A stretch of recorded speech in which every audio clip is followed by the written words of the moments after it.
जाऊँ ना फिर? हाँ हाँ। तो hello everyone, we were doing math और हमने दो सेशंस कर चुके हैं। फर्स्ट सेशन के अंदर हमने बेसिक कंसेप्ट्स ऑफ मैथ्स को समझा था कि मैथ इंट्रोड्यूस क्यों हुआ था। और सेकंड सेशन में हमने 100 सेक्शन 115 जेबी समझा था, जिस सेक्शन के थ्रू गवर्नमेंट मैथ को इंट्रोड्यूस करा था। ओके। तो हमने उसके बाद सेक्शन 115 जेबी की प्रोविजन को समझने के बाद हमने देखा था कि उसके नीचे एक एक्सप्लेनेशन दे रखी है।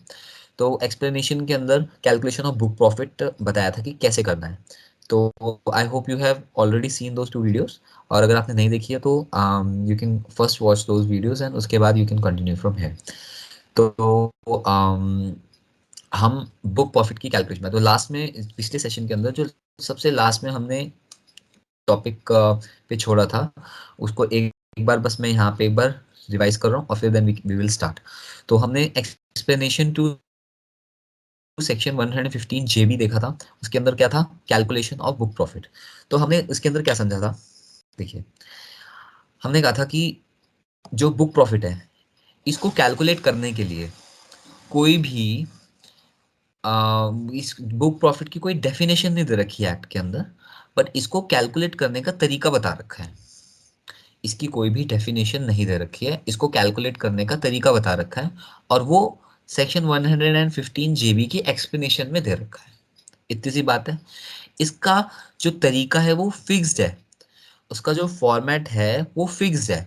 उसमें कोई अपनी तरफ से कोई आइटम को ऐड या सब्ट्रैक्ट नहीं कर सकते।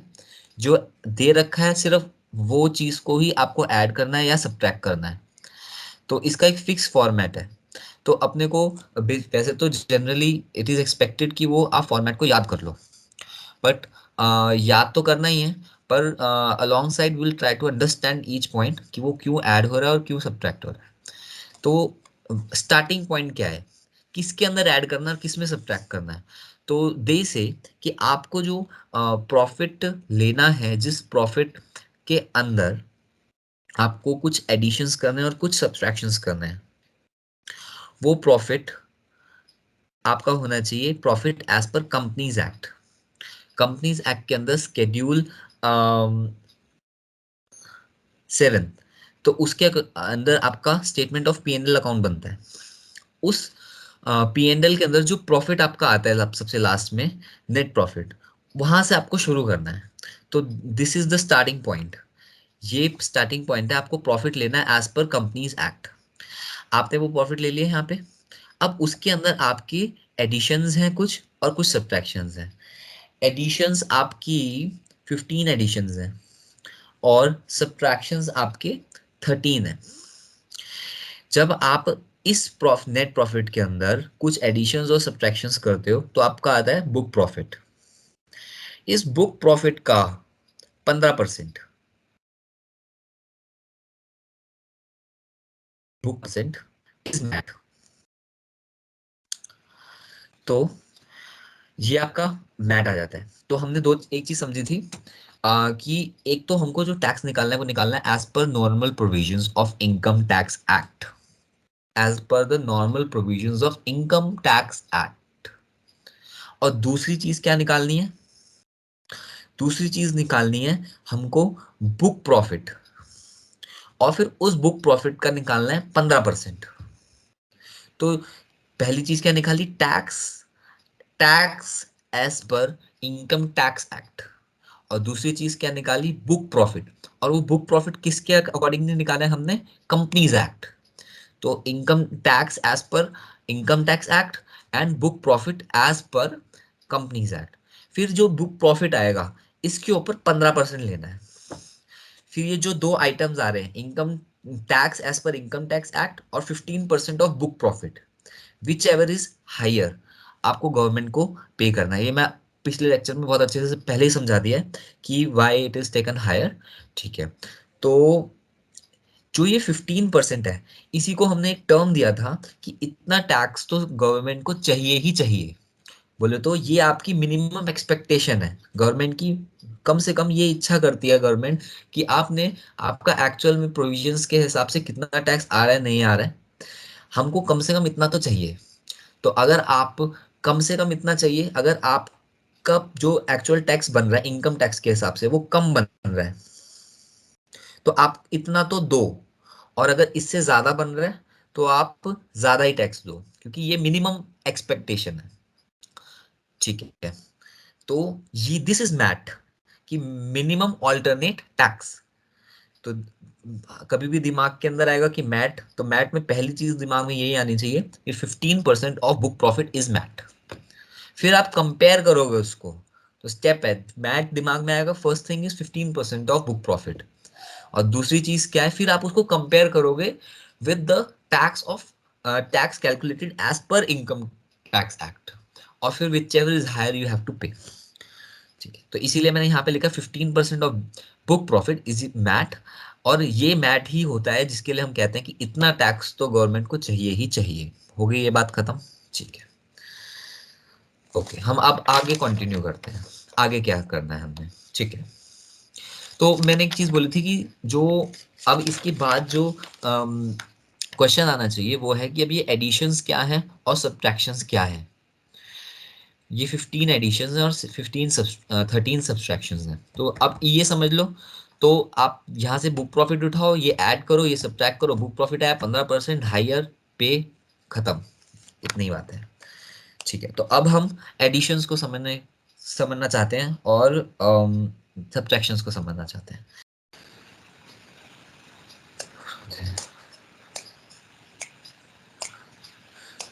हाँ जी, तो बुक प्रॉफिट की एडजस्टमेंट्स को समझने के लिए उससे पहले एक बार पी एंड एल अकाउंट को समझते हैं। हमारी कंपनीज एक्ट के अंदर जो अब एसपीएल बनता है वो हॉरिजॉन्टल फॉर्मेट में बनता है, पर हमारे दिमाग के अंदर पी एंड एल अकाउंट अभी भी वर्टिकल तरीके से चलता है। तो एक बार के लिए हम वर्टिकल फॉर्मेट को ले रहे हैं यहाँ पर, और इससे समझते हैं कि वो जो वहाँ पे एडिशंस और सब्ट्रैक्शंस हैं वो क्या है। ठीक है, देखो, ये हमारा पी एंड एल अकाउंट के अंदर हमारे यहाँ पे ग्रॉस प्रॉफिट आ रखा है, ट्रेडिंग अकाउंट से आता है। ऑल दो ट्रेडिंग अकाउंट बनता ही नहीं है, तो बट ये हम इस फॉर्मेट से कर रहे हैं, तो इसलिए मैंने यहाँ पे जीपी लिख दिया है। ठीक है, ठीक है, तो ग्रॉस प्रॉफिट आ गया। अब इसके अंदर हमारे अदर ओवरहेड एक्सपेंसेस यहाँ पर आ जाते हैं, एडमिनिस्ट्रेशन के, सेलिंग एंड डिस्ट्रीब्यूशन के, मार्केटिंग के। ठीक है, तो ठीक है, अब इसके अंदर इस पी एंड एल के अंदर ही हम, अब ध्यान से सुनना है, इतनी बात हमको ये पता है। अब इस पी एंड एल के अंदर हम अदर इनकम्स जो कंपनी कमाती है वो यहाँ पर लिख लेते हैं। ठीक है, पहली बात तो ये। दूसरी बात, हमारे अदर एक्सपेंसेस होते हैं, वो एक्सपेंसेस भी यहाँ पर रिकॉर्ड कर लेते हैं डेबिट साइड में। ठीक है, तो हमने क्या करा बेसिकली पी एंड एल के अंदर, अब ये बहुत ज़रूरी बात है, पी एंड एल के अंदर हमने क्रेडिट साइड में कुछ इनकम्स रिकॉर्ड कर ली, अदर इनकम्स जो बिजनेस से रिलेटेड नहीं है। और दूसरी चीज़ हमने क्या करी, एक्सपेंसेस रिकॉर्ड करें, वो एक्सपेंसेस यहाँ पर हमने डेबिट करें। ठीक है, तो इन दोनों चीज़ों के लिए यहाँ पे अब मैं एक नोट लिख रहा हूँ, फर्स्ट थिंग, तो जो ये अदर इनकम्स हैं जो हमने क्रेडिट करी हैं, एंड अदर एक्सपेंसेस हैं जो हमने क्या करें, डेबिट करें, ये जो भी है ना, ये सारे के सारे बिजनेस से डायरेक्टली रिलेटेड नहीं है। डायरेक्टली रिलेटेड मतलब नॉट डायरेक्टली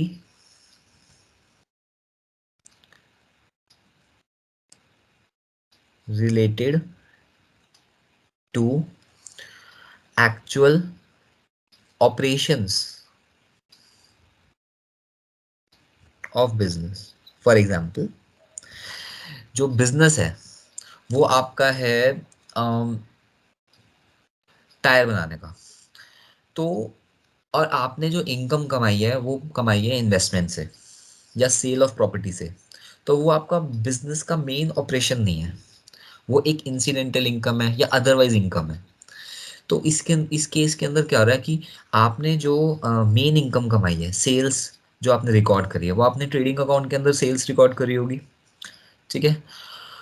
वहां पर आपने कोई भी अदर इनकम्स नहीं दिखाई होंगी, ना अदर आपने एक्सपेंसेस दिखाए होंगे।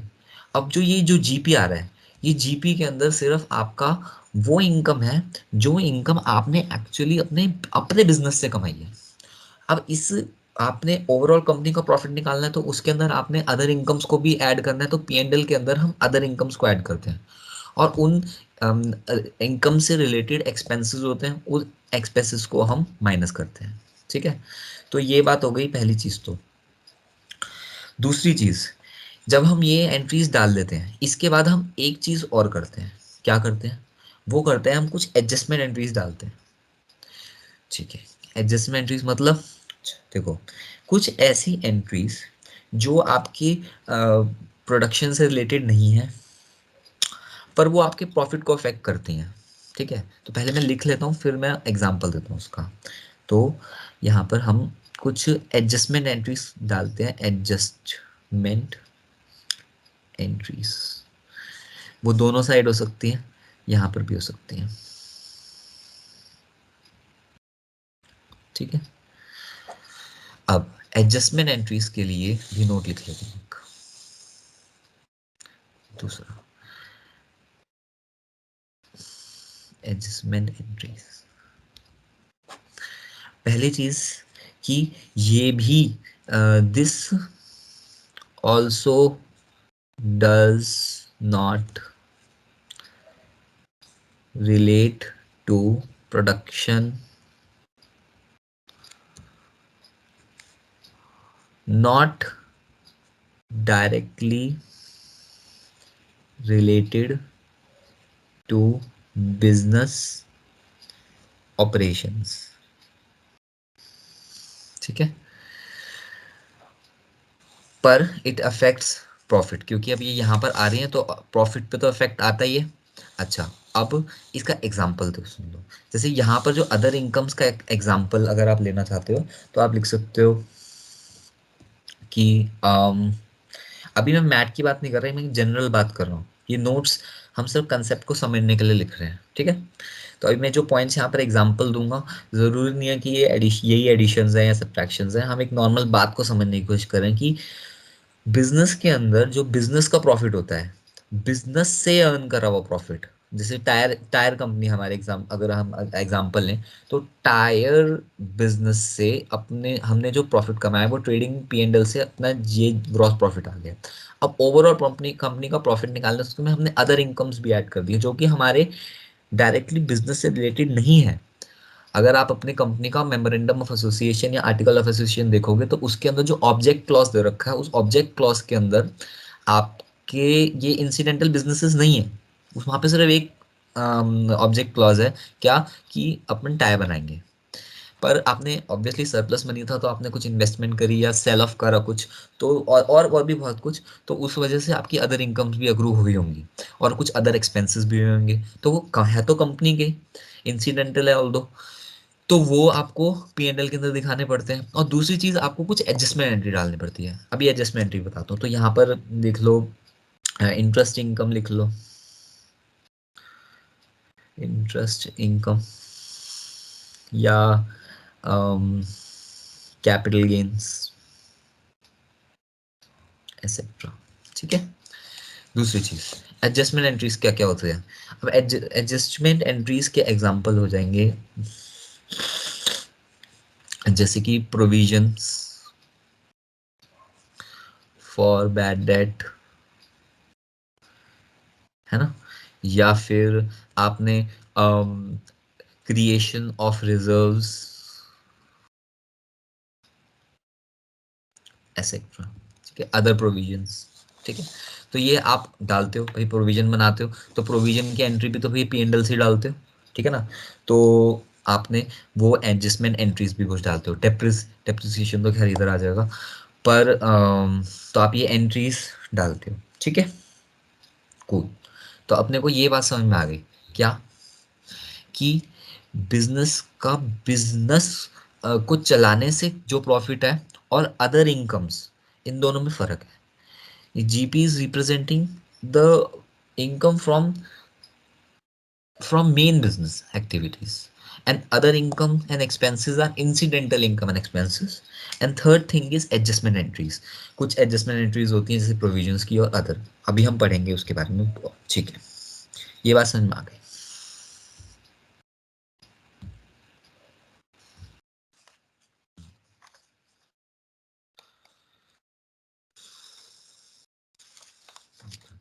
हाँ जी, तो आगे करते हैं। देखिए, ये P&L बनाया, इसमें जीपी आ गया, इनकम्स आ गए, एक्सपेंसेस आ गए, एडजस्टमेंट एंट्रीज आ गई। मान लो हमने सारी एंट्रीज डाल दी हैं। अब फाइनली हमारा जो हमको time, it's time to calculate the net profit. तो हमने यहाँ पर टू नेट प्रॉफिट निकाल लिया। ठीक है, अभी जो नेट प्रॉफिट है ये कंपनीज एक्ट के हिसाब से निकला। P&L हमने बनाया कंपनीज एक्ट के हिसाब से। ये ये उठा लो, ये उठाना है। ठीक है, उठा लो, उठा लिया, और ये उठा करके हमने यहाँ पे लिखना है। देखो, एक सेकेंड।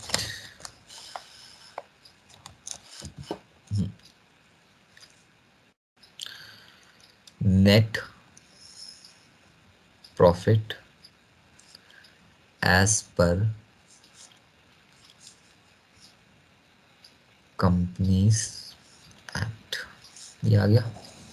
अब हम एक एक करके एडजस्टमेंट को समझेंगे, और एडजस्टमेंट बहुत अच्छे से समझेंगे। ठीक है, सबसे पहली हम हम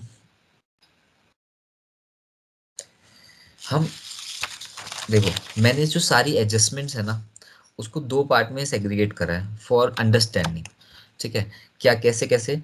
एक तो कुछ है जो इनकम एंड एक्सपेंसेस है, और कुछ है एडजस्टमेंट एंट्रीज। तो कुछ है इनकम एंड एक्सपेंसेस, जैसे मैंने यहाँ पर दो नोट्स बनवाए हैं, एक इनकम एंड एक्सपेंसेस है, और दूसरे क्या है, कुछ एडजस्टमेंट एंट्रीज हैं। तो हम पहले इनकम एंड एक्सपेंडिचर की एंट्रीज को समझते हैं। ठीक है, और उसमें क्या करना है, बुक प्रॉफिट में चेंजेस वो देखते हैं। फिर हम एडजस्टमेंट एंट्रीज को समझेंगे। तो पहले हम इनकम एंड एक्सपेंडिचर को समझ रहे हैं। ठीक है, तो इनकम,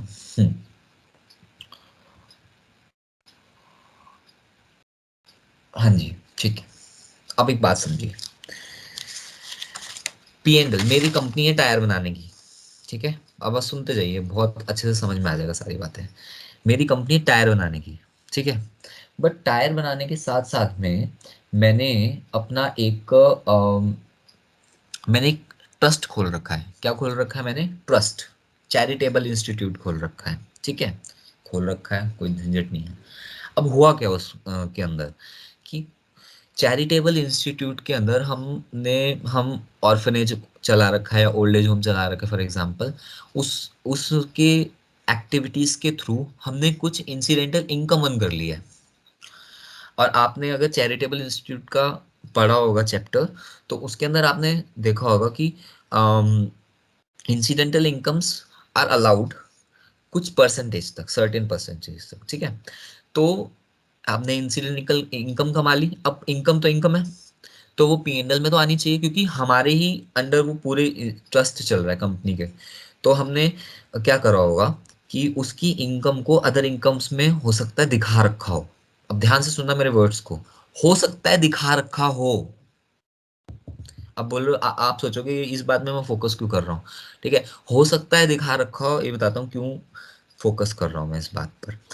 तो हमने, हमारी क्या है, चैरिटेबल इंस्टीट्यूट है, ऑर्फनेज चलाते हैं, और वो हमारी कंपनी के अंडर चलता है। उस इंस्टीट्यूट ने कुछ इंसिडेंटल इनकम कमा ली। कैसे इंसिडेंटल इनकम कमा रही होगी? कुछ आइटम्स उन्होंने, ऑर्फनेज ने, बच्चों ने बनाए एज रिक्रिएशनल एक्टिविटी, और वो सेल कर दिए ऑर्फनेज ने। तो वहां से कुछ इनकम आ गई। ठीक है, तो हो सकता है अपनी कुछ इनकम्स आ गई होंगी, और हो सकता है उस इनकम को अर्न करने के लिए हमने कुछ एक्सपेंसेस भी करे हैं। कुछ चैरिटेबल इंस्टीट्यूट में हमने खर्चे भी दिखाए होंगे कि भैया 10 लाख रुपए महीने के हमारे चैरिटेबल इंस्टीट्यूट को चलाने का खर्चा है। ठीक है, तो वो खर्चे भी हमने यहाँ दिखा दिए होंगे। कुछ इनकम आई हुई, इनकम भी दिखा दी होगी, कुछ खर्चे भी आएंगे, कुछ खर्चे भी दिखा दिए होंगे। ठीक है ना? अब हमने शुरू कहाँ से करा है? नेट प्रॉफिट से। तो नेट प्रॉफिट के अंदर वो इनकम एडिड है। ओके, हाँ, समझ में आ रहा है? ठीक है, नेट प्रॉफिट के अंदर वो इनकम एडेड है और नेट प्रॉफिट में वो एक्सपेंसेस हटा रखे हैं। पर क्या ये प्रॉफिट और एक्सपेंसेस हमारे एक्चुअल बिजनेस से अर्न करे हैं हमने? नहीं, ये हमने कहाँ से अर्न करे हैं? ये तो हमारी इंसिडेंटल था कुछ काम, तो वहां से आए थे। तो ये बुक प्रॉफिट, मतलब बुक प्रॉफिट, थोड़ा थोड़ा बुक प्रॉफिट निकालने के लिए हम इस चीज को हटा देना चाहते हैं, हम इसके इफेक्ट को हटा देना चाहते हैं। हम चाहते हैं कि हम वो प्रॉफिट निकाले जो हमने कमाया है, जो हमने अपने बिजनेस से कमाया है, हमने अपने बिजनेस से कमाया है। ठीक है, तो इसका मतलब नेट प्रॉफिट के अंदर ये इनकम एडिड है, ये एक्सपेंसेस हटे हुए हैं, माइनस हुए हुए हैं। तो मैं क्या करूंगा, मैं नेट प्रॉफिट के अंदर से ये इनकम को हटा दूंगा और जो एक्सपेंसेस ऑलरेडी हटे हुए हैं उसको ऐड बैक कर दूंगा। तो नेट प्रॉफिट के अंदर हमारे अदर इनकम्स भी एडेड है, अदर एक्सपेंसेस हटे हुए हैं। इनकम निकालने के लिए एक्सपेंस माइनस कर देते हैं ना, तो एक्सपेंसेस ऑलरेडी सब्ट्रैक्टेड है। तो और हमें वो प्रॉफिट निकालना है जो हमने खुद ने कमाया है। तो जो हमारी कोई भी इंसिडेंटल इनकम आ रही है तो उसको हम हटाना चाहते हैं। तो इसलिए दो एंट्रीज नेट प्रॉफिट के अंदर एडजस्ट कर रहा है। क्या कर रहा है कि मान लो आपका कोई भी इनकम है, जो आपने इनकम है which is exempted under section 10, 11, 12, ऐसे इनकम को आप माइनस कर दो। यही बोला, उस इनकम को हटा दो, वो हमने हमारे मेन बिजनेस से नहीं कमाई, तो उस इनकम को हटा दो। दूसरी चीज, हम ने उस चैरिटेबल इंस्टीट्यूट के अंदर जो खर्चा करा होगा वो खर्चा भी हमने यहाँ पे अपने बिजनेस प्रॉफिट में से माइनस कर रखा है, यहाँ पर अदर एक्सपेंसेस में। ठीक है ना, तो वो खर्चा हमने अपने प्रॉफिट में, ये नेट प्रॉफिट में से वो खर्चा हट रखा है। ठीक है, तो हम उस खर्चे, वो खर्चा हमारा मेन बिजनेस का खर्चा नहीं है और वो माइनस हो रखा है। फिर से, वो खर्चा हमारे मेन बिजनेस का खर्चा नहीं है और वो माइनस हो रखा है, तो उसको ऐड बैक कर दो। तो ऐड कर दो क्या, expenses for earning incomes exempted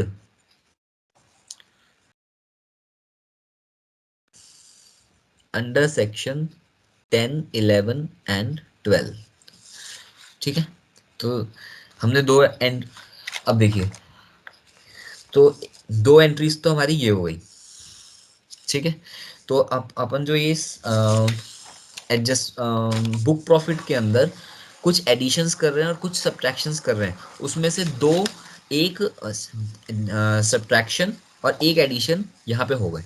ठीक है, और क्यों हो गए ये बात भी समझ में आ गई, क्योंकि हम वो प्रॉफिट निकालना चाहते हैं जो हमने खुद से कमाया है, बुक प्रॉफिट। और धीरे धीरे हमारे को, ऑल्दो बुक प्रॉफिट की डेफिनेशन नहीं दे रखी है, बट बुक प्रॉफिट का मतलब क्या कहना चाहते हैं गवर्नमेंट, वो अपने को समझ में आता रहेगा।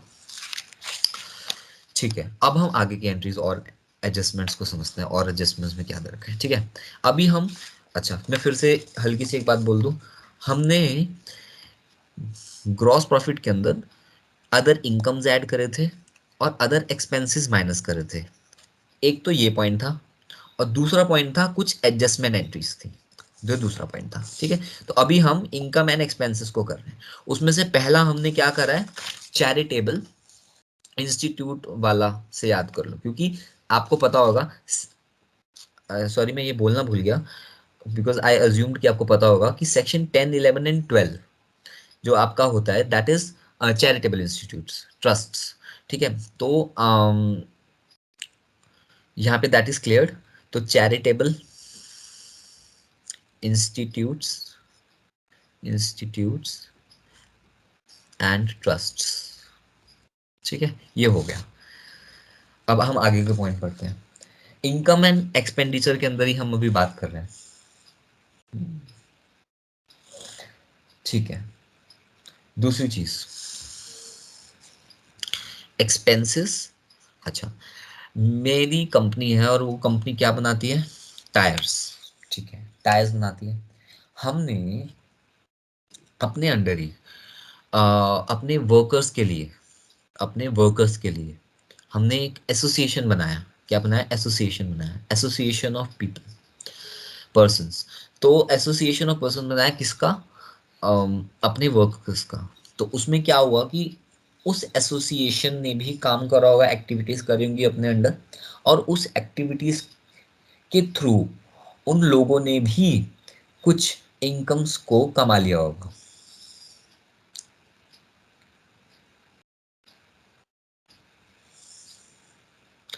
ठीक है, तो उन्होंने भी कुछ इनकम्स को कमाया होगा। ठीक है, तो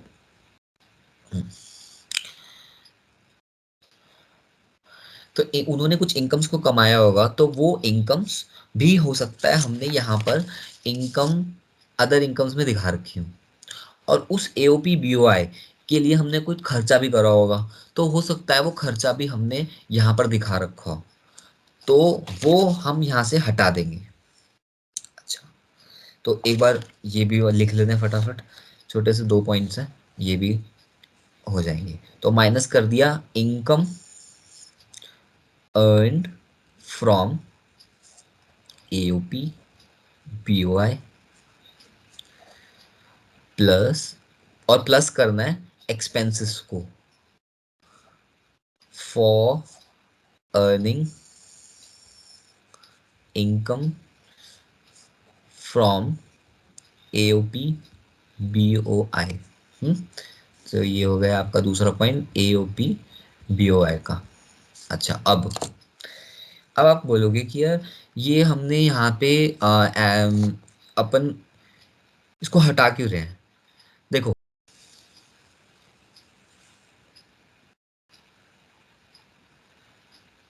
हाँ जी, तो गवर्नमेंट मैट बता रही, बोल रही है मैट, मिनिमम अल्टरनेट टैक्स। तो मिनिमम अल्टरनेट टैक्स में वो चाहती है कि हम कम से कम कुछ परसेंटेज ऑफ टैक्स कलेक्ट करें। ठीक है, पर वो ज्यादती नहीं करना चाहती।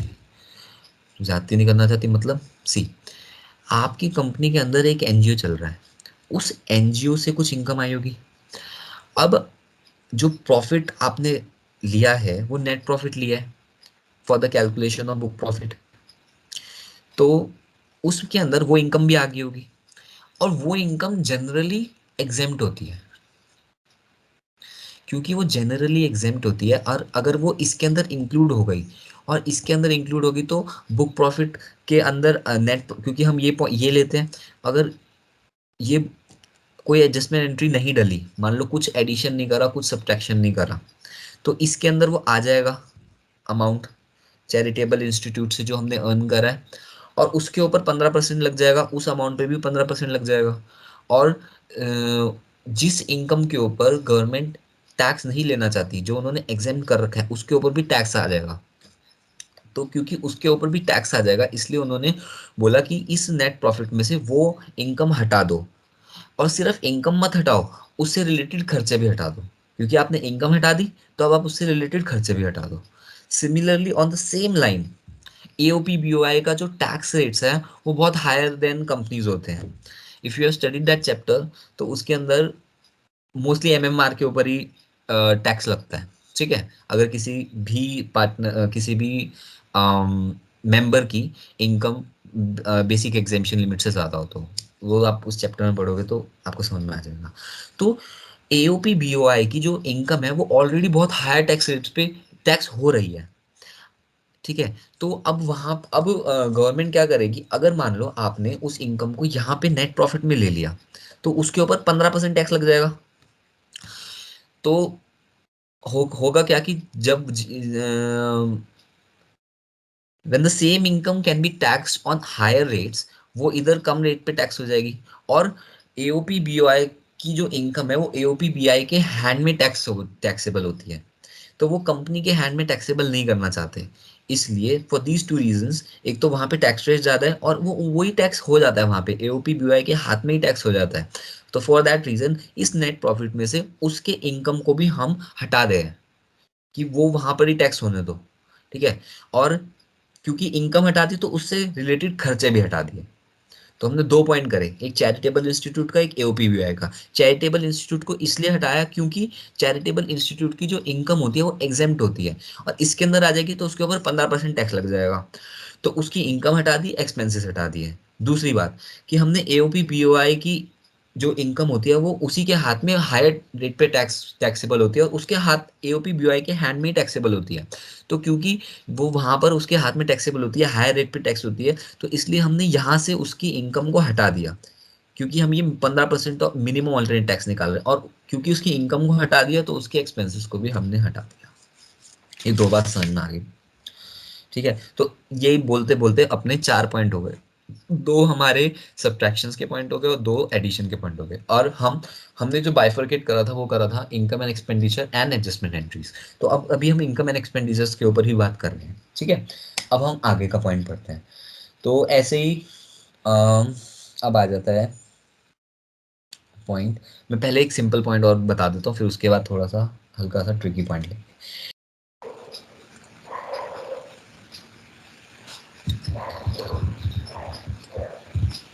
ओके, तो थर्ड पॉइंट में क्या है कि एक सेक्शन है, section 115 BBF, right, section 115 BBF। तो इसके अंदर प्रोविजन में क्या दे रखा है कि जो रॉयल्टी इनकम है, royalty income is taxable at 10%, concessional rate है। तो कंसेशनल रेट क्यों लेकर है सर? बेसिक रीजन इसका बस यही है कि कंसेशनल रेट इसलिए लेकर है ताकि लोगों को बेनिफिट हो सके कि भाई रॉयल्टी इनकम को आप नॉर्मल टैक्स रेट्स पे लगा देते थे पहले टैक्स, तो उन्होंने कंसेशनल रेट दे दिया कि रॉयल्टी इनकम जो भी कमाओगे उस पर केवल आप 10% टैक्स दो, कोई झंझट नहीं है, टू प्रमोट दिस थिंग्स।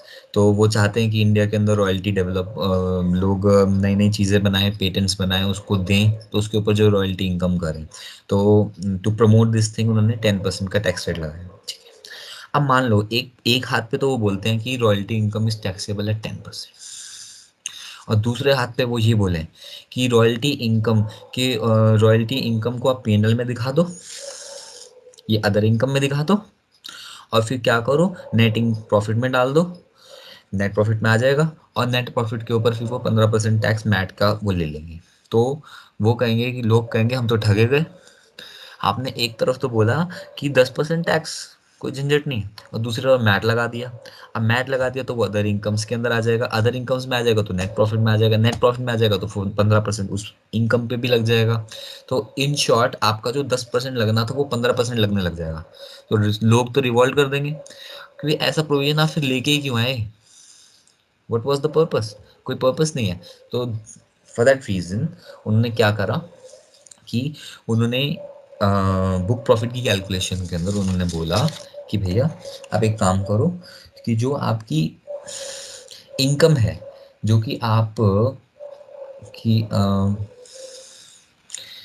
जो आपकी रॉयल्टी इनकम है 115 BBF के अंदर जो टैक्सेबल है, उस इनकम को आप क्या करो,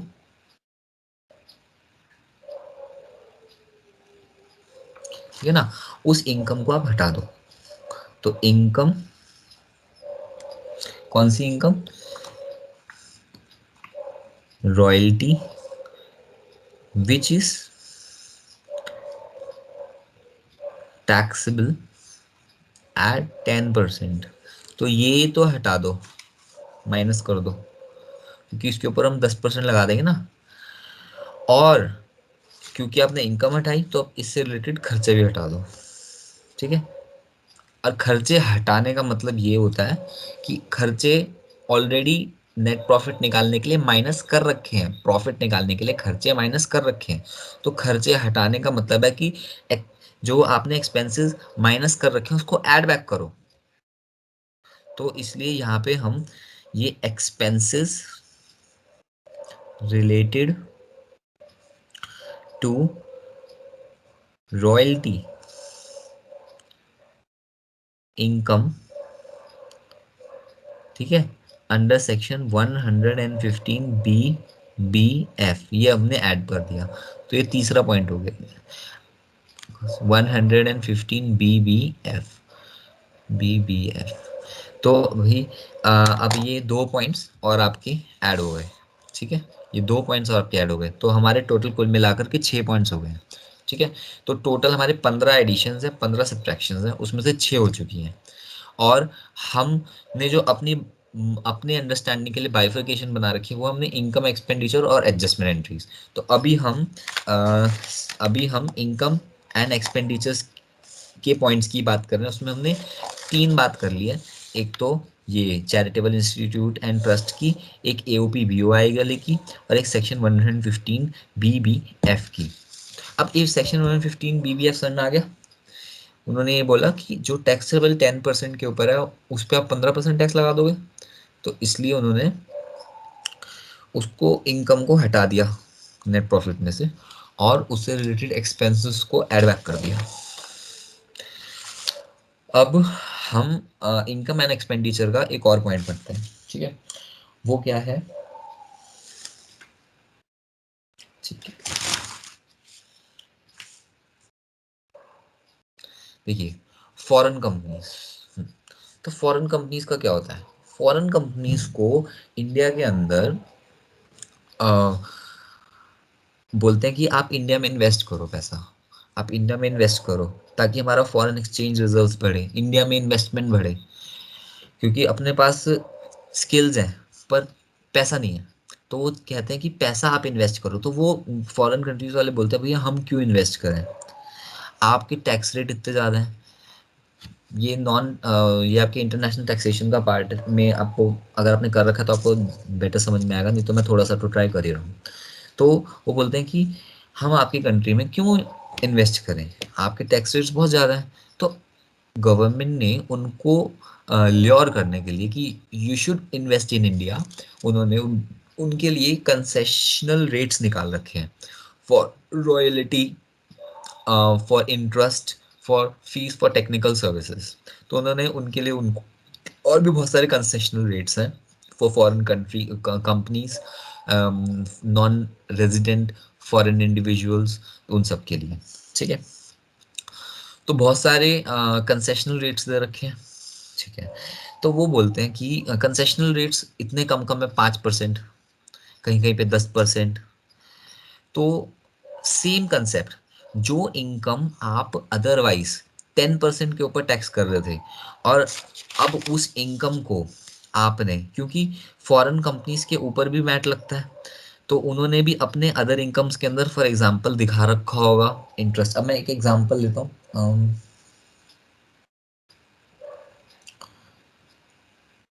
ठीक है।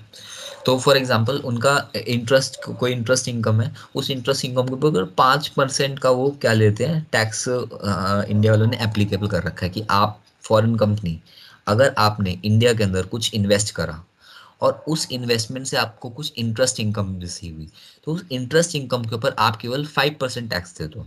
इतनी बात समझ में आ गई, ठीक है। तो अब वो बोलते हैं कि वो इनकम को इधर ले रखा होगा, वो इनकम इधर नेट प्रॉफिट में ऐड हो जाएगी, क्योंकि वो नेट प्रॉफिट के अंदर ऐड हो जाएगी वो इनकम। तो उसके ऊपर 15% निकाल दोगे, और क्योंकि 15% निकाल दोगे तो उससे क्या होगा कि जिस इनकम के ऊपर आपने कंसेशनल रेट दे रखा था 5%, अब उस सेम इनकम के ऊपर आपका टैक्स लग गया 15%। तो फॉरेन कंपनी वालों ने पागल समझा है हमारे को, एक तरफ बोलते हो 5%, और दूसरी दूसरी तरफ आप अपने को ये मैट में फंसा करके 15% टैक्स ले रहे हो। तो इसलिए गवर्नमेंट ने बड़ी सावधानी से उनके लिए भी कुछ ये एडिशन और सब्ट्रैक्शन कर दिया। क्या एडिशन करा और क्या सब्ट्रैक्शन करा, नेट प्रॉफिट में से उन्होंने, नेट प्रॉफिट के अंदर से उन्होंने पहली प्रोविजन में लिख दूं, income to foreign company from capital gain दूसरी चीज इंटरेस्ट, रॉयल्टी और फीस फॉर टेक्निकल सर्विसेज। इन को उन्होंने बोला कि ये जो भी इनकम आपकी रहेगी ना, ये इनकम आपकी नेट प्रॉफिट के अंदर आ रही होगी, क्योंकि आपने अदर इनकम में डाला होगा। तो एक काम करो, इन इनकम्स को भी हटा दो। क्यों हटा दो? क्योंकि हमने इनके ऊपर आपको कंसेशनल टैक्स रेट्स दे रखे हैं, 5%, 10%। तो आप, क्योंकि फिर आपका यहाँ पे नहीं तो 15% टैक्स लग जाएगा। तो इसलिए आप क्या करो कि इस नेट प्रॉफिट में जो ये ऐसी इनकम आपकी एडिड है, इस इनकम को आप हटा दो। तो बेसिकली ये एक एडजस्टमेंट, यहाँ पे आपने इसको हटा दिया, माइनस कर दिया। और दूसरी बात कि इससे रिलेटेड जो खर्चे होंगे, उन खर्चों को आप ऐड बैक कर दो for the same reason as specified above. तो expenses related to these incomes of foreign company। तो हमारा एक ये दो पॉइंट्स और हो गए, अभी ये पॉइंट खत्म नहीं हुआ है, फॉरेन कंपनी। ठीक है, तो फिर से फॉरेन कंपनी की कैपिटल गेन पे, रॉयल्टी पे, इंटरेस्ट पे और फीस फॉर टेक्निकल सर्विसेज पे, ये जो चार इनकम है, इनके इनको आप नेट प्रॉफिट से हटा दो और इनसे रिलेटेड एक्सपेंसेस आप ऐड बैक कर दो। ठीक है, ताकि आपका जो इनका इम्पैक्ट है वो इससे हट जाए। और इसके ऊपर 15% टैक्स लगने वाला है, और वो कंसेशनल रेट वाले। अब क्वेश्चन आना चाहिए कि जरूरी तो नहीं कि सारी इंटरेस्ट इनकम के ऊपर 15 जो कंसेशनल रेट ही मिला हो। क्या पता किसी कैपिटल गेन के ऊपर आपका लॉन्ग टर्म कैपिटल गेन हो अदर देन 112 ए, या फिर शॉर्ट टर्म कैपिटल गेन है जिसके ऊपर कंसेशनल रेट नहीं है, या फिर कोई ऐसी इंटरेस्ट इनकम है, या फिर ऐसी कोई रॉयल्टी इनकम है जिसके ऊपर इंटरेस्ट इनकम नहीं, वो कंसेशनल रेट नहीं है। उसका रेट हो सकता है कि 20% हो, 30% हो, जो मैट से ज़्यादा ही है। तो उस केस में क्या करेंगे? देखो, गवर्नमेंट ने ये प्रोविजन तो दिया, बट इस प्रोविजन के साथ साथ में उन्हें एक बात बोल दी कि भैया एक काम सुन, बात ध्यान से सुन लो, if tax rate on above income is less than MAT rate, तब ही यहाँ पे उसको लेना है। देखो ये फिर से मैं एक बार लिखूं फिर बताता हूँ, बहुत अच्छे से समझ में आ जाएगा ये चीज़ तो। ठीक है, और बाकी सारी चीज़ें भी। ठीक है, तो क्या बोल रहे हैं वो इसके साथ में एक पॉइंट डाल दिया, if tax rate is lower than MAT rate, that is 15%। हाँ, तो हमने ये इनकम्स को यहाँ पर इसलिए ऐड बैक करा ध्यान से, क्योंकि इस नेट प्रॉफिट में ये ऐड हो रही थी, और नेट प्रॉफिट के ऊपर हम 15% टैक्स निकालने वाले थे। ये इनकम्स के ऊपर सरकार ने कम टैक्स लगा रखा है। अगर हमने इन इनकम्स को इधर रहने दिया तो इधर आ जाएंगी, और क्योंकि इसमें आ जाएंगी तो उसके ऊपर टैक्स 15% लग जाएगा। तो जो कंसेशनल रेट था उसका बेनिफिट हट जाएगा। तो इसलिए कंसेशनल रेट का बेनिफिट बना रहे और उन इनकम्स के ऊपर उतना ही टैक्स लगे जितना सरकार ने बोल रखा है, 5%, 10%। तो उस केस के अंदर आप यहाँ से इसको हटा दो नेट प्रॉफिट में से, तो आपने उस इनकम को क्या कर दिया, हटा दिया और उनसे रिलेटेड एक्सपेंसेस को ऐड बैक कर दिया। अब मान लो कोई ऐसी इनकम है जिसका जो रेट है वो कंसेशनल रेट नहीं है और 15% मैच से ज़्यादा ही है, मान लो 20% है या 30% है। तो ऐसी इनकम को आपको हटाने की ज़रूरत नहीं है। क्यों? क्योंकि उसके ऊपर कोई कंसेशनल रेट ही नहीं है। तो उसके ऊपर फॉर एग्जांपल कोई ऐसी कैपिटल गेन है एसटीसीजी की जिसके ऊपर आपका 30% रेट लग रहा है शॉर्ट टर्म कैपिटल गेन, तो वो इनकम इधर आ रही होगी अदर इनकम के अंदर, और मैट लगता है 15%।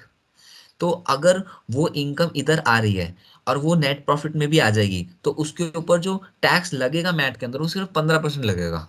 तो असेसी भी सोचता है कि यार वैसे तो मुझे उसके ऊपर कितना देना है, 30% देना है, ठीक है ना। तो 30% देना है, तो अब मैट के अंदर तो अलग अलग करना नहीं है कुछ कि शॉर्ट टर्म कैपिटल गेन अलग देना है, क्योंकि वो तो वैसे भी कंपनी एक्ट के हिसाब से बन रहा है।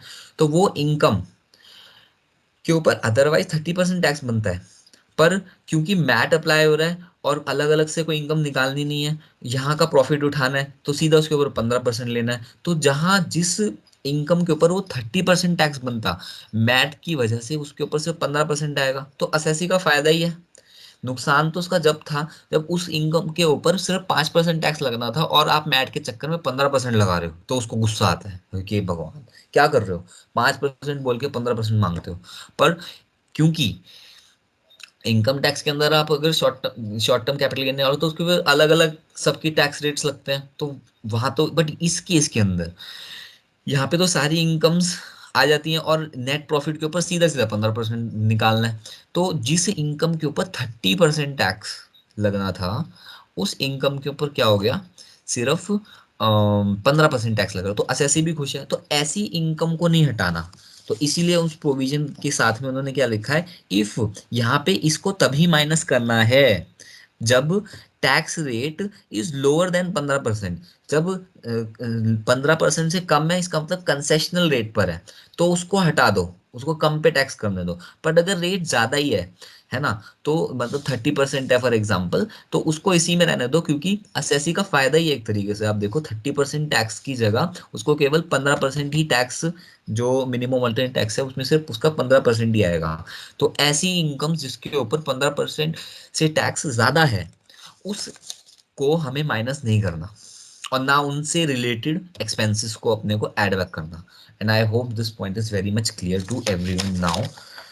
ठीक है, तो ऐसे ही मजाक करते करते हमारे 8 पॉइंट हो चुके हैं और हमारे अभी भी हम अपने इनकम एंड एक्सपेंडिचर के ही सेक्शन के ऊपर है, हमने जो बाइफर्केशन बना रखी है। और 8 पॉइंट हो चुके हैं, 4 एडिशंस हो चुके हैं और 4 सब्ट्रैक्शंस हो चुके हैं। ठीक है। अम, इसके बाद एक पॉइंट इनकम एंड एक्सपेंडिचर के अंदर और रहता है, उसके बाद सिर्फ एडजस्टमेंट एंट्रीज है। तो कितना उसको हम मैट को, उसके बहुत सारे पॉइंट्स को जस्ट कि भैया रटने की जगह हम उसको स्ट्रक्चर एक फॉर्म में दे रहे हैं और याद भी होता जा रहा है। देखो 4 पॉइंट कैसे याद हो गए, चैरिटेबल इंस्टीट्यूट वाला हो गया, एक एओपी बीओआई वाला हो गया, एक 115 बीबीएफ वाला हो गया और एक फॉरेन कंपनी वाला हो गया। तो ये 4 पॉइंट तो हो गए, इन 4 पॉइंट को याद कर लिए, 8 पॉइंट अपने आप याद हो गए। ठीक है। अब एक पॉइंट और सुन लो, उसमें 2 पॉइंट कवर हो जाएंगे और उसके बाद हमारा इनकम एंड एक्सपेंडिचर वाला पोर्शन खत्म हो जाएगा, फिर हम एडजस्टमेंट एंट्रीज को करेंगे। ठीक है। तो ये मेरा पेज यहाँ पर हो चुका है, let me change the page. हाँ जी। तो अब अगला पॉइंट क्या है, वो थोड़ा सा हल्का सा ट्रिकी है, इसको ध्यान से सुनो।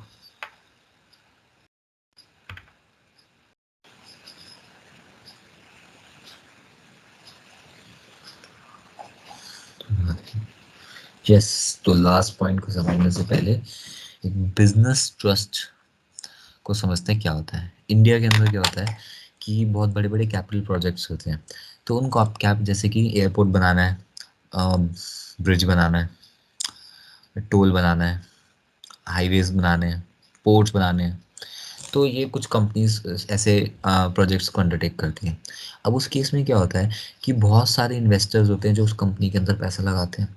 तो ऐसी कंपनी को बोलते क्या है, स्पेशल पर्पस व्हीकल बोलते हैं। अच्छा, कंपनी कंपनी क्या बनाती है, एयरपोर्ट पोर्ट्स बनाती है, और उसको बोलते हैं क्या, स्पेशल पर्पस व्हीकल, एसपीवी। ठीक है। अब होता क्या है कि बहुत सारे इन्वेस्टर्स भाई पैसा इसके अंदर डायरेक्टली लगाते हैं। तो होता क्या है कि कंपनी बोलती है कि यार पहले ही मुझे बहुत कम काम है क्या, पूरा पोर्ट बनाना है, एयरपोर्ट बनाना है, पहले ही कम काम है, अब मैं इन्वेस्टर्स को भी मैनेज करूँ।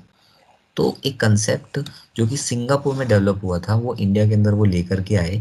तो उस कंसेप्ट के अंदर क्या करा कि जो ये कंपनी है, एसपीवी है, इस एसपीवी और इन्वेस्टर्स, के बीच के अंदर एक ट्रस्ट लिया है। इस ट्रस्ट को बोलते हैं बिजनेस ट्रस्ट। इसके अलग अलग फॉर्म्स होते हैं, फॉर एग्जांपल जैसे कि रियल एस्टेट इन्वेस्टमेंट ट्रस्ट या फिर इंफ्रास्ट्रक्चर इन्वेस्टमेंट ट्रस्ट। उनके अलग अलग फंक्शंस होते हैं, इसलिए उसके अलग अलग नाम होते हैं। ठीक है, तो आगे अब ये इसका रोल क्या है। ये क्या करता है कि ये इसके सारे के सारे इन्वेस्टर्स को अपना हैंडल करता है, सब कुछ हैंडल करता है और कंपनी के साथ क्या होता है कि कंपनी को अपना फंड मिल जाता है और वो अपने मेन एक्टिविटी के अंदर काम कर पाती है ढंग से। तो उस केस में क्या होता है कि देखिए, for example I was already holding the shares, I be the investor, मैं I was already holding the shares of company.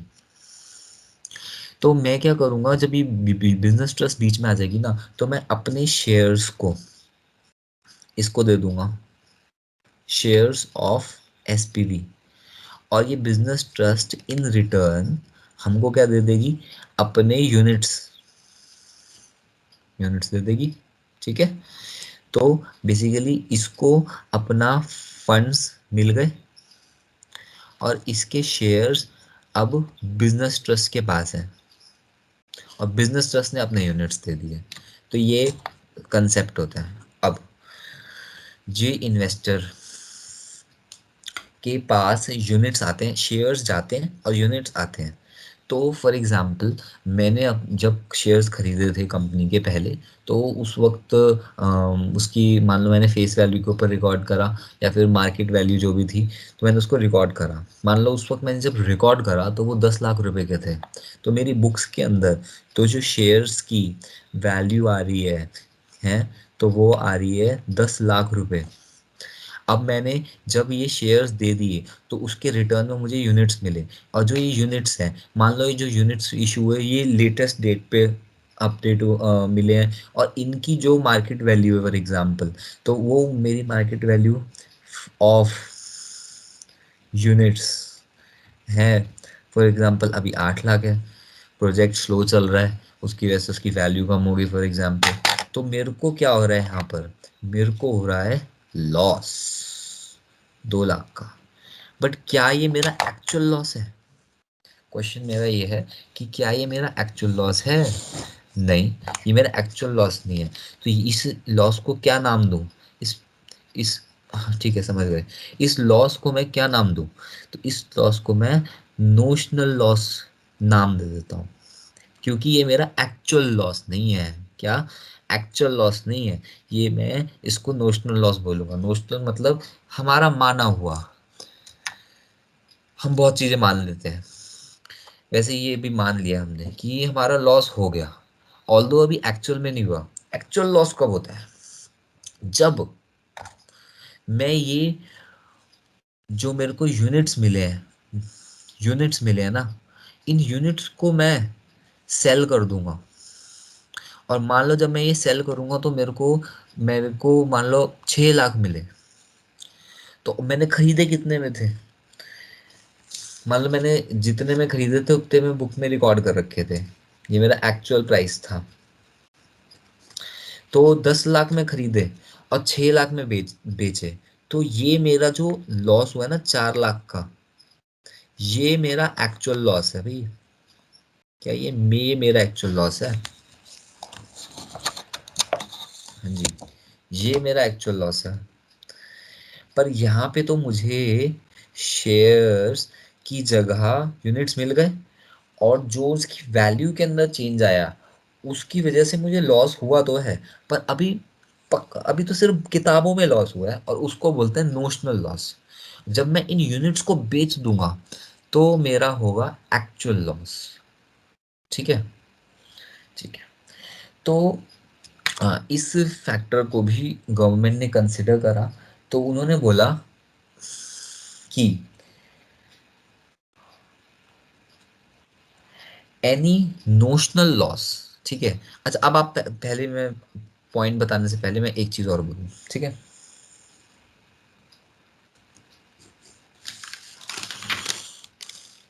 हाँ जी, तो जो ये मेरा नोशनल लॉस है, इस लॉस की बात करते हैं पहले हम।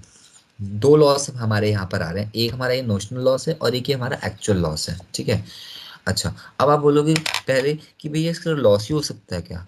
जरूरी तो नहीं कि लॉस ही हो, प्रॉफिट भी तो हो सकता है। ठीक है, तो साथ साथ में प्रॉफिट भी लिख लेते हैं। ठीक है, चलो एक काम करो, पहले लॉस समझ लो, फिर उसके बाद मैं प्रॉफिट बोलता हूँ। ठीक है, तो लॉस, अब हमारे पी एंड एल के अंदर, पी एंड एल के अंदर ये हमारा लॉस आया होगा, इसका मतलब कि हमारा लॉस इधर आया होगा। इसका मतलब कि वो लॉस हमने प्रॉफिट में से कम कर रखा है। अब क्या ये एक्चुअल लॉस है? नहीं, एक्चुअल लॉस नहीं है, नोशनल लॉस है। तो आपने अपना सिर्फ माना हुआ लॉस को पी एंड एल में दिखा दिया और अपने प्रॉफिट को कम कर दिया, और अब आप उस कम हुए हुए प्रॉफिट के ऊपर टैक्स देना चाहते हो। उस आपको एक्चुअल में घाटा हुआ ही नहीं, और आप उस घाटे को अपने किताबों में दिखा दिया, उसकी वजह से आपका प्रॉफिट कम आ गया। अब उस कम प्रॉफिट के ऊपर आप कम टैक्स देना चाहते हो, नॉट फेयर। तो गवर्नमेंट बोलती है कि ऐसे नोशनल लॉस को आप भैया ऐड बैक कर दो। क्या कर दो? ऐड बैक कर दो। क्या मतलब? इस प्रॉफिट के अंदर से ये नोशनल लॉस आपने इधर दिखाया होगा एक्सपेंस, तो वो हटा रखा होगा, कम कर दिया होगा, बट ये आपका एक्चुअल लॉस तो था नहीं, क्योंकि आपकी एक्चुअल लॉस नहीं है ना भैया। तो आप एक काम करो, प्रॉफिट के अंदर इस लॉस को ऐड बैक कर दो। वाओ, ठीक है। तो हमारा पॉइंट क्या बना? पॉइंट हमारा ये बना कि notional loss any notional loss on exchange of shares. अब लिख लो इसको, लिख लो, बहुत अच्छे से समझ में आया है, इसको लिख लो और फाइनल कर दो। क्या? पी एंड एल के अंदर ही एडजस्टमेंट कर रहे हैं, क्या है? Any notional loss on exchange of shares of SPV. ठीक है, shares of SPV with units of business trust. ठीक है, तो इसको हमें क्या करना है? इसको हमें ऐड करना है। ठीक है, अब एक्चुअल लॉस, मान लो अपने को हमने, अब वो जो हमारे हाथ में बिजनेस यूनिट्स आए, हमने लेटर ऑन डेट पे वो बिजनेस यूनिट्स को बेच दिया, तो अब तो हमारा जो, मान लो फिर लॉस हो गया, अभी हम लॉस की बात कर रहे हैं, फिर गेन की बात करेंगे। तो अब हमारा मान लो एक्चुअल में यूनिट्स को बेच दिया, तो अब तो हमारा एक्चुअल में अब अपने हाथ में कुछ यूनिट्स नहीं है, कोई शेयर्स नहीं है, अब हमने जो यूनिट्स थी वो बेच दी, तो हमारे हाथ में अब लॉस एक्चुअल में इंकर हो चुका है। तो हम्म, ऐसा अगर लॉस आपने यहां पर दिखा रखा है, तो वो लॉस आपने सही दिखा रखा है। ठीक है,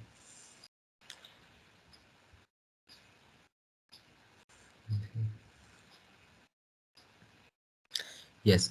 तो आपने उस लॉस को अगर यहां पर ऑलरेडी दिखा रखा है, तो सही दिखा रखा है, माइनस होना चाहिए। पर अगर आपने वो लॉस को नहीं दिखा रखा, तो आप क्या करोगे? वो आपका लॉस है, आपके प्रॉफिट को कम करना चाहिए। अगर आपने दिखा रखा है, कम कर रखा है, तो सही कर रखा है। पर अगर आपने कम नहीं कर रखा, नहीं दिखा रखा, तो प्रॉफिट को कम करो, तो इसका मतलब उसको माइनस कर दो। ठीक है, तो क्या करना है? दूसरी एंट्री यहाँ पर क्या? Any actual loss on sale of units of business trust, तो उसको आप माइनस कर दो। ठीक है, तो अब देखो, मैं एक बार फटाफट फिर से रिपीट कर रहा हूँ, आई होप बहुत अच्छे से समझ में आया होगा। ठीक है, तो क्या हुआ था, कहानी क्या थी कि कंपनी थी स्पेशल पर्पस व्हीकर, इन्वेस्टर्स ने जो पैसा लगा रखा था पहले डायरेक्टली कंपनी में लगा रखा था, बट बीच में बिजनेस ट्रस्ट को लेकर के आए, तो इन्वेस्टर्स ने अपना शेयर्स को बिजनेस ट्रस्ट को दे दिया, और बिजनेस ट्रस्ट ने इन रिटर्न उनको यूनिट्स दे दी। ठीक है, तो यहाँ पर हुआ क्या कि इन्वेस्टर्स के हाथ के अंदर क्या हुआ कि पहले उनके पास शेयर्स थे, 10 लाख के फॉर एग्जांपल जो कि उन्होंने खरीदे थे। अब जो उनको यूनिट्स मिली है उसकी मार्केट वैल्यू मान लो 8 लाख है, तो वो कहते हैं कि हमारा 2 लाख का नुकसान हो गया, हमारे हाथ से शेयर चले गए, बिजनेस यूनिट्स आ गए, शेयर 10 लाख के थे, बिजनेस यूनिट 8 लाख की मार्केट वैल्यू है, तो अपना 2 लाख का नुकसान हो गया। बट ये एक्चुअल में नुकसान नहीं है, क्योंकि एक चीज गई दूसरी चीज आ गई, हमारे को एक्चुअल नुकसान नहीं है, सिर्फ हमारा माना हुआ नुकसान है, क्योंकि मार्केट के अंदर वैल्यू ऊपर नीचे होती रहती है। तो that is not an actual loss, तो उसको एक्चुअल लॉस नहीं है। इसलिए ऐसे नुकसान को मैं क्या नाम दूं भैया, ऐसे नुकसान को मैं नोशनल लॉस का नाम दूं। ठीक है।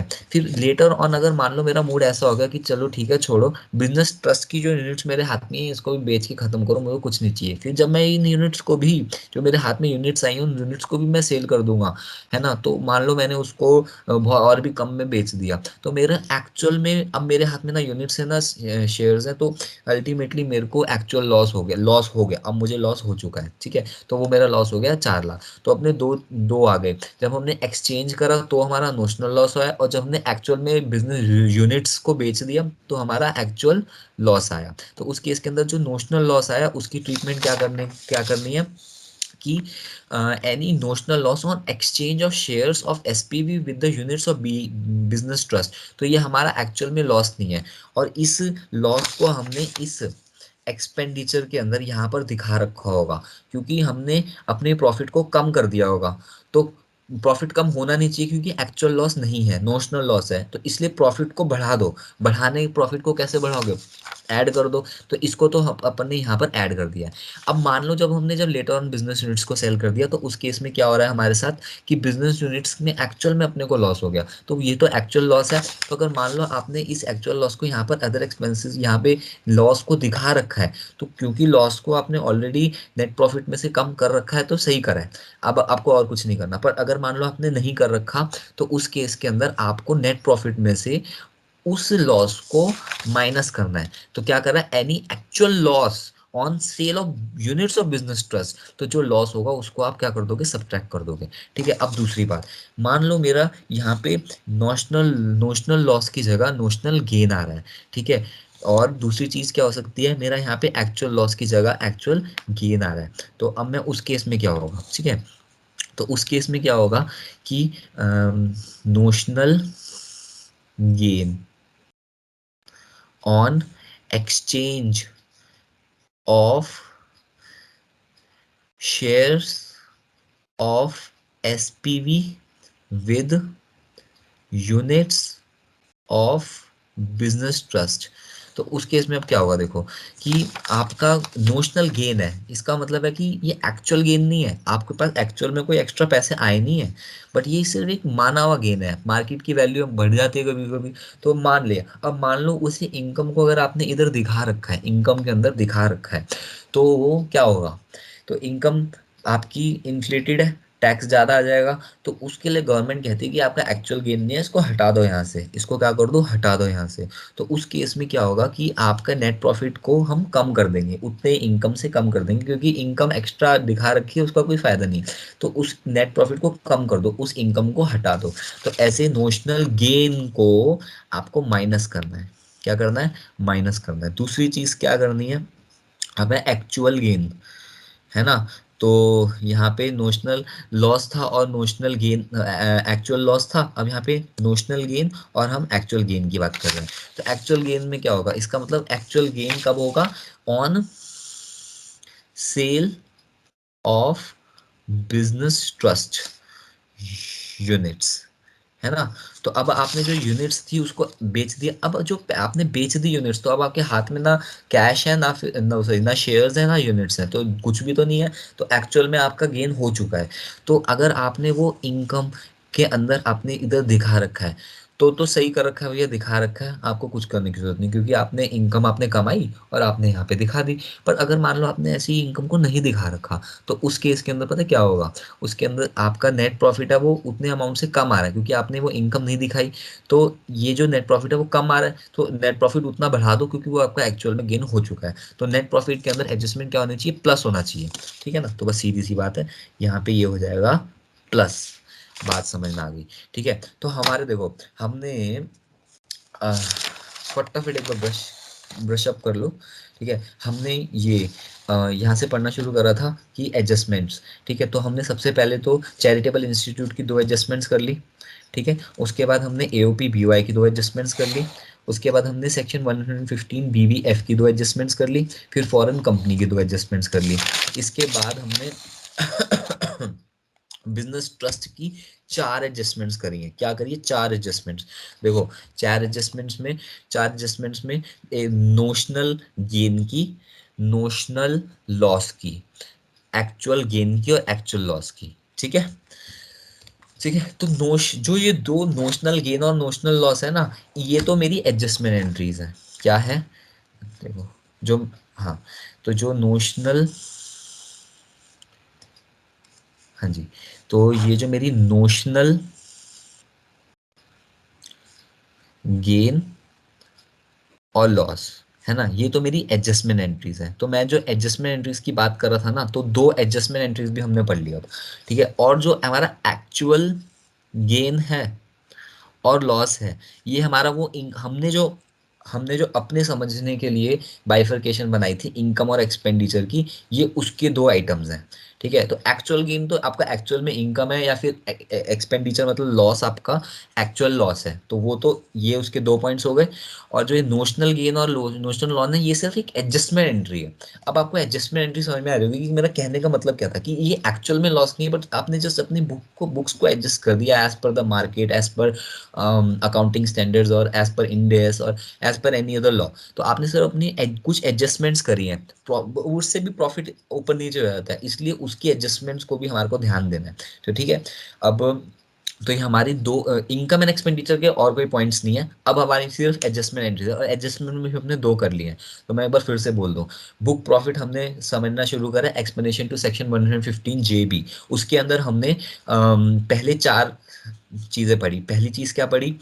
एक तो हमने चैरिटेबल इंस्टीट्यूट वाली दो एंट्रीज पढ़ी। फिर दूसरी चीज हमने क्या पढ़ी, कि चैरिटेबल इंस्टीट्यूट के अंदर हमने जो भी चैरिटेबल इंस्टीट्यूट की एग्जेम्प्ट इनकम थी, एग्जेम्प्ट इनकम्स को हमने हटा दिया, इनकम्स को, और उससे रिलेटेड एक्सपेंसेस को ऐड बैक कर दिया। फिर एओपी बीओआई की जो इनकम है, वो एओपी बीओआई की ही हाथ में टैक्सेबल होती है और हायर रेट पे टैक्स होती है, इसलिए यहाँ पे उसकी इनकम्स को हटा दिया और उसके जो एक्सपेंडिचर्स है उनको ऐड बैक कर दिया। फिर उसके बाद हमने सेक्शन 115 बीबीएफ को पढ़ा, जिसके अंदर रॉयल्टी होती है। रॉयल्टी टैक्सेबल है 10%, वो कंसेशनल रेट पे टैक्स होती है, इसलिए उसकी इनकम को हमने हटा दिया, क्योंकि मैट 15% पे लगता है, तो इसलिए हमने उसकी इनकम को हटा दिया और उसके एक्सपेंडिचर्स को ऐड बैक कर दिया। और उसके बाद चौथी चीज हमने पढ़ी फॉरेन कंपनी। फॉरेन कंपनी के अंदर क्या था, कि उसका कैपिटल गेन, इंटरेस्ट, रॉयल्टी और फीस फॉर टेक्निकल सर्विसेज। उसके अंदर हमने क्या करा, कि अगर वो 15% से, अगर वो जो टैक्स रेट्स हैं वो 15% से कम है, 15% से कम है, इसका मतलब वो कंसेशनल रेट पर है, क्योंकि कंसेशनल रेट पर है तो 15% पे टैक्स लग जाएगा, तो वो हम चाहते नहीं, तो इसलिए उसको हटा दिया वहां से इनकम्स को, और उससे रिलेटेड एक्सपेंसेस को ऐड बैक कर दिया। पर अगर मान लो इन्हीं चार इनकम का, किस चीज का, फॉरेन कंपनी का कैपिटल गेन, इंटरेस्ट, रॉयल्टी और फीस फॉर टेक्निकल सर्विसेज, इनके जो टैक्स रेट है वो 15% से ज्यादा है, इसका मतलब कंसेशनल रेट नहीं है, नॉर्मल रेट है 20%, 30%। ठीक है, तो उस केस के अंदर एसएससी को फायदा ही होता है, क्योंकि मैट 15% के ऊपर लगता है, तो उस केस में हमारे को माइनस करने की जरूरत नहीं है। तो फॉरेन कंपनी के केस के अंदर जब उसका कैपिटल गेन, इंटरेस्ट, रॉयल्टी और फीस फॉर टेक्निकल सर्विसेज, जब उसका रेट, कंसेशनल रेट है 15% से कम है, मैट से कम है, तो क्योंकि कंसेशनल रेट का बेनिफिट बना रहे, इसलिए हम उस बुक प्रॉफिट की कैलकुलेशन से हटा देते हैं उसको, ताकि उस पर कम रेट लगे, क्योंकि मैट तो 15% पे लगता है। ठीक है, तो 15% से कम है तो हटा दो, और अगर 15% से ज्यादा है तो उस केस के अंदर जो प्रॉफिट है उसको मत हटाओ, बुक प्रॉफिट के अंदर उसको नेट प्रॉफिट में एडेड रहने दो। ठीक है, तो ये हमने उसकी इनकम को हटा दिया और उसके एक्सपेंडिचर्स को ऐड बैक कर दिया। और फिर हमने चौथी चीज, ये चार चार हेडिंग्स पढ़ लिए। उसके बाद हमने बिजनेस ट्रस्ट की चार एडजस्टमेंट्स पढ़ी। बिजनेस ट्रस्ट में कंसेप्ट को अगर हमने समझ लिया ना, तो ये कुछ नहीं है, बिल्कुल आप बस याद कर लो कि स्पेशल पर्पस व्हीकल होते हैं और इन्वेस्टर्स होते हैं, उसके बीच में बिजनेस ट्रस्ट आ जाता है। तो हमारे पास इस कंपनी के शेयर्स होते हैं, उस शेयर्स हम बिजनेस ट्रस्ट को दे देते हैं, और बिजनेस ट्रस्ट इन रिटर्न अपने को यूनिट्स दे देती है। तो उस केस के अंदर जब हमारे पास एक्सचेंज में कुछ यूनिट्स आती है, तो अपने को जो लॉस या गेन होता है वो नोशनल लॉस होता है, एक्चुअल में लॉस नहीं होता, बस हमारे एक्सचेंज हो गया एसेट्स, तो जो मेरा लॉस आया वैल्यू के अंदर, वो नोशनल लॉस है, एक्चुअल लॉस नहीं है। तो उस केस के अंदर क्या होता है कि अपने को दो नोशनल गेन या नोशनल लॉस की एडजस्टमेंट करनी है। और जब हमारे हाथ में वो बिजनेस यूनिट्स आ गई है और हम जब लेटर ऑन हम उन बिजनेस बिजनेस यूनिट्स को, बिजनेस ट्रस्ट की यूनिट्स को भी हम बेच देते हैं, तो हमारा एक्चुअल में गेन या लॉस होता है और उसकी दो एडजस्टमेंट्स हो जाती है। वो एडजस्टमेंट्स हमने ये पढ़ लिया कि पी एंड एल के अंदर जब नोशनल लॉस होता है तो उसको ऐड बैक कर लेते हैं, और फिर नोशनल गेन होता है तो उसको माइनस कर देते हैं, और एक्चुअल लॉस होता है तो उसको माइनस कर देते हैं, और एक्चुअल गेन होता है तो उसको हम प्लस कर देते हैं। और इसका लॉजिक मैं समझा दिया है बहुत अच्छे से, ठीक है। तो ये हमारी कुल मिलाकर के 8 पिछले पेज पर हमने एडजस्टमेंट्स कर ली, और 4 ये इस पेज पे एडजस्टमेंट, हमारी 14 एडजस्टमेंट्स हो चुकी हैं। प्लस वाली भी, कुछ कुछ प्लस वाली, कुछ माइनस वाली, ठीक है। और हमारी जो अंडरस्टैंडिंग के लिए हमने दो बाइफर्केशंस बनाई थी, एक इनकम एंड एक्सपेंडिचर की और एक एडजस्टमेंट एंट्रीज की। तो इनकम एंड एक्सपेंडिचर की सारी हो गई, और एडजस्टमेंट एंट्रीज की भी दो हो गई। कौन सी दो हो गई? नोशनल गेन वाली हो गई और नोशनल लॉस वाली हो गई, बिजनेस ट्रस्ट वाली, ठीक है।